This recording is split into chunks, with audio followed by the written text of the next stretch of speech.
It is truly a great honor to have been elected the Challenge Program Valedictorian by my classmates and friends. To be honest, I didn't think I had that much going for me. I'm not the captain of a sports team. I'm not 6 feet tall, but I'm getting close. I can't attract ladies by simply staring into their eyes. And if you say my full name to somebody, they may think it's a rare type of fungus. But then again, all of us have the ability to achieve great things. Nevertheless, it's pretty cool being up here, representing my peers. When I think about my classmates, I can't help but remember the first day of school. I remember looking around blankly at all the other students, along with one friend who was barely an acquaintance at the time. Shout out to Drew. I was afraid to talk to someone new. I was terrified to bump into a girl, and I panicked at the thought of speaking up in class. But now, I talk to everyone. Now I love bumping into girls. And on occasion, the teachers ask me to stop talking. We sit here today better off than we were 2 years ago. Now at our graduation. Tonight, we sit among not just our classmates, but our friends. Friends with whom we have shared countless memories. Like the times we stayed up late at Camp Iowa, some enjoying the candy they cleverly hid in their room. The times we shared in Quebec City, looking at the landmarks and when we had wrap-offs on the back of the bus. These memories will be with us for years to come. The past years have molded us into new, better individuals, enabling us to take our high schools by storm.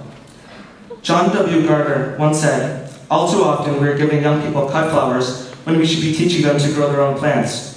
I believe this is what the Challenge Program has taught us. It's taught us that education lives beyond the textbook, notes, and lectures. Even more importantly, that education is not just about the ABCs, but also about respect, pride, and friendships. These lessons will lead us to great success in the future. We know this because we have been blessed with some of the finest teachers in the city. For myself and all of the class of 2008, thank you for all your hard work and everything you've given us. Mission There's more.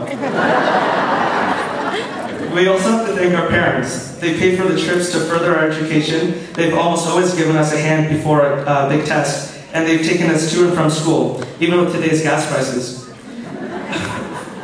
We are here tonight because of them, the leadership of the staff and teachers at Calvin Park, and the class of 2008's hard work.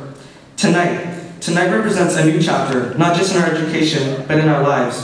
It's the time when we become more independent, more knowledgeable about the world around us, and of course, when we have an even greater interest in the opposite sex.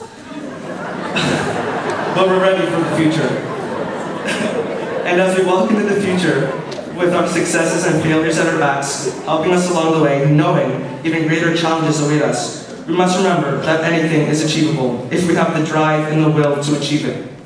As Robert F. Kennedy once said, "Few will have the greatness to bend history itself, but each of us can work to change a small portion of events. And in the total of all those acts will be written the history of this generation." Class of 2008, if you remember that anything is achievable, then the history of this generation will be written on our terms.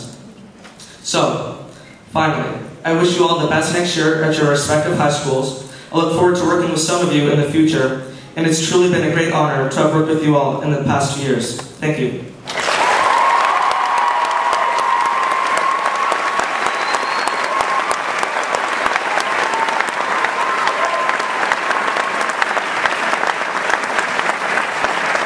Thank you, Kosta. Now I'm going to introduce Mackenzie Walcott.